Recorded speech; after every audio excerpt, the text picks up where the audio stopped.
Hey everyone, Arsenal Alex here, back for you. Really sorry it's been a long time, but I hope everyone is good and enjoying that brilliant win. Here is my take on Arsenal 1, Porto 1, and then Arsenal 4, Porto 2 on penalties. Please hit that like button and hit the subscribe button. That close to 2.5k. Thank you very much. And if you were at the game last night, I'm sure you enjoyed it. I know a couple of people said the atmosphere at the end was absolutely amazing, but brilliant, but calm. I'm going to give both sides of the argument. Let's start with the positive. Brilliant win. Porto are a good side. They're tricky. They've got skillful players. They've got players who can take players on, and they were that close to knocking us out. But David Raya, justification to keep him in the starting lineup.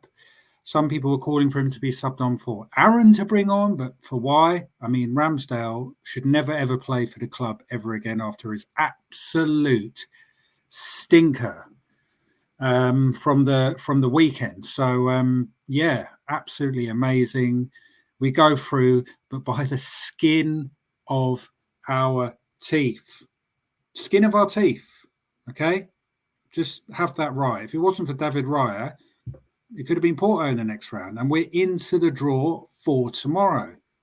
Some people were saying bring on Real Madrid. Just calm down. Porto are not the best side. They are not the Jose Mourinho-esque of 2004. So let's just have that right. Okay, smash the like button. Okay, but Trossard. Let me try and find this. Trossard. Do I have it? Picture of Trossard just for you guys. What a baller. What a baller. There we go. Trossardinho. Trossard. Wow. What a player. There we go. What a goal. I'm just going to leave that up there. Why not, you know? Let's just have a look. That person, that player, he's the most technically gifted player we've got at the football club. And this manager doesn't start him every game. Are you mad? He has to start every game, whether it's the left instead of Martinelli, whether it's up front instead of Havertz, because those two are not scoring that goal. And what a pass by Odegaard. Without him, we're out. So take a bow, Trossard, whatever you want to call him. But I love watching this player, and he's clutch. He comes up in big games, big goals, and he has to start against Manchester City. But anyway, forget about that. That's 2.5 weeks in the future. But for me, just for that goal alone, him, Declan Rice's corners, by the way, 19 corners I think we had, and not one in. His corners were perfect.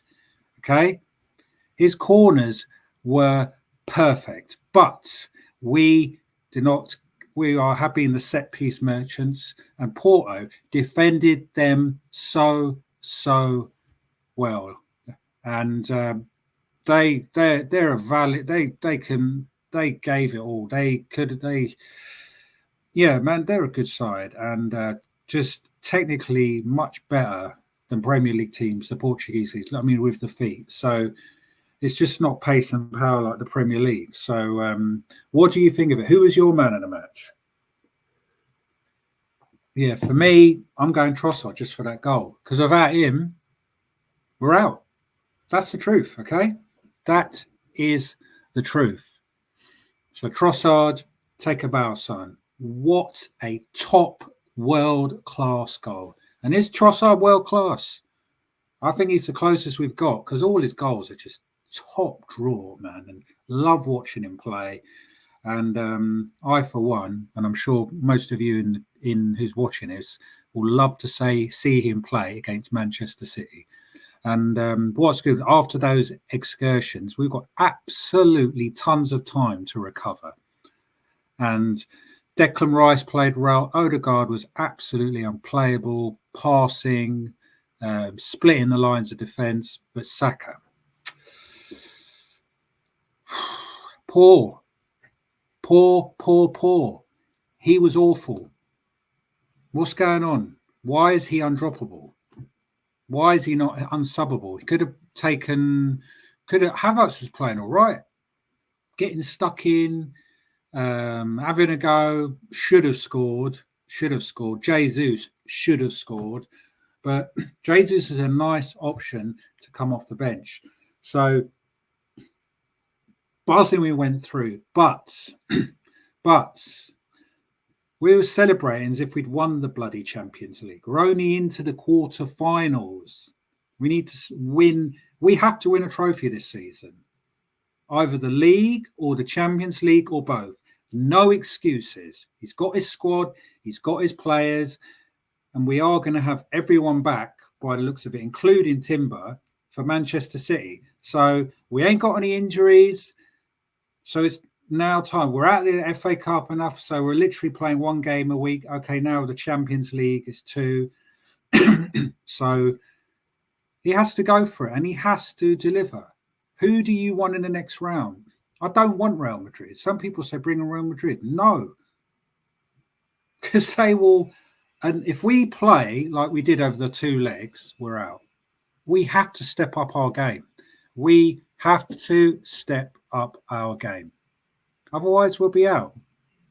Because there's Bayern Munich, Barcelona. Yes, they're not the same teams as they were, but they're still top teams. Inter Milan, Manchester City, Real Madrid, is it Borussia Dortmund, obviously Arsenal, and leave it in the comments or the chat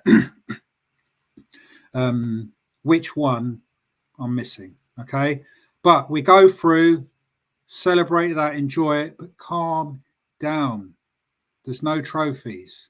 We've still got, if we're going to win this, there's still 1, 2, 3, 4, 5 games to play.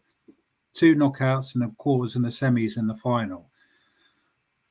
Whoever we get on Friday, there's nothing we can do about it, but it will be a tough team and they will be better than Porto. And if we want to advance, we need to get our shooting boots on.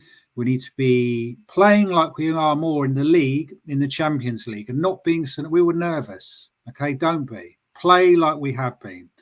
And then we'll have a good chance of going to the semi-finals. But we'll see what the like is. I'll try and do something with a draw on Friday, because we have not got a game in the Premier League till March the 31st, which is absolutely insane. Our April fixtures are mental, but that's what they get paid, 100 to 200 grand a week to kick a ball around and play twice a week. So I couldn't care less.